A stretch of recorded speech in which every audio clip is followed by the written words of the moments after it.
ప్రశ్నరావణ కేసులో స్వామి కార్యం ఉంది, స్వకార్యం కూడా ఉంది. స్వామి కార్యమేమో జగన్మోహన్ రెడ్డి గారి మెప్పు కోసం కూటమి ప్రభుత్వాన్ని టార్గెట్ చేశాడు. కూటమి ఎమ్మెల్యేలను టార్గెట్ చేశాడు. తర్వాత ఎక్కువగా పవన్ కళ్యాణ్ని టార్గెట్ చేశాడు.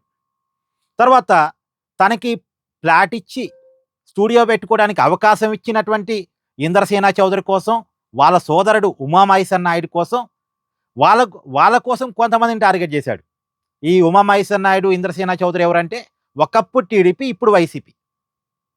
ఇప్పుడు ఈ ఉమామహేశ్వర నాయుడు ఉమ్మడి అనంతపురం జిల్లాలో కళ్యాణదుర్గం నుంచి టీడీపీ పార్టీ తరఫున టికెట్ ఆశించాడు. కానీ టీడీపీలో టికెట్ దొరకలేదు. అందుకని వైసీపీలోకి వచ్చాడు. వైసీపీలోకి వచ్చినప్పుడు టీడీపీలో తనకంటూ కొంతమంది రాజకీయ ప్రత్యర్థులు ఉంటారుగా, తనకి టికెట్ రాకుండా ఆపినోళ్ళు, తనకి రాజకీయంగా పడనోళ్ళు, వాళ్ళ మీద ఈ ప్రశ్నారావణ ద్వారా కొన్ని వీడియోలు చేయించారట. చూడండి, కొంతమంది ఎమ్మెల్యేలను ఇప్పుడు అనంతపురం జిల్లా పైల్స్ అని కొన్ని ప్రశ్నారావణ వీడియోలు చేశాడుగా, దాని వెనకాల ఉంది ఏంటంటే ఈ ఉమామహేశ్వర నాయుడు కోపం, ఇంద్రసేన చౌదరి కోపం. వీళ్ళకి పడని వాళ్ళ మీద ప్రశ్నారావణ చేత వీడియోలు చేయించారు. జగనేమో కొంతమంది మీద వీడియోలు చేయించాడు, వీళ్ళేమో ఇంకొంతమంది మీద వీడియోలు చేయించారు. ఇది స్వామి కార్యం కోసం, ఇదంతా స్వామి కార్యం కోసం. మళ్ళీ దీంట్లో స్వకార్యం కూడా ఉంది.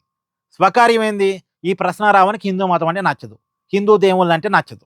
కాబట్టి హిందూ దేవుళ్ళ మీద, హిందూ మతం మీద ఇష్టం వచ్చినట్టుగా, నోటికి వచ్చినట్టుగా తన నోటి ద్వారా ప్రదర్శించుకున్నాడు. ఒకవైపు స్వామి కార్యం చేస్తూనే రెండో వైపు స్వకార్యం కూడా చేసుకున్నాడు. మళ్ళీ ఈ స్వకార్యానికి స్వామి ఏమన్నా అడ్డు చెప్తాడా? అడ్డు చెప్పే మనిషి కాదు.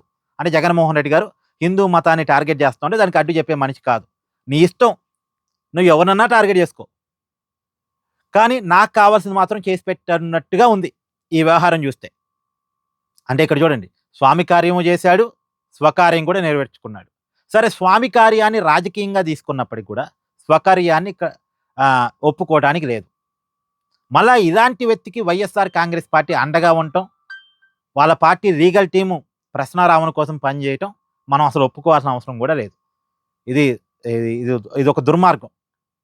ఆల్రెడీ చేసిందే తప్పు, పైగా ఆ తప్పు చేసిన వ్యక్తికి ఇంకా వైఎస్ఆర్సీపీ అండగా ఉండి వెనకేసుకు రావటం అనేటువంటిది ఇది కరెక్ట్ కాదు.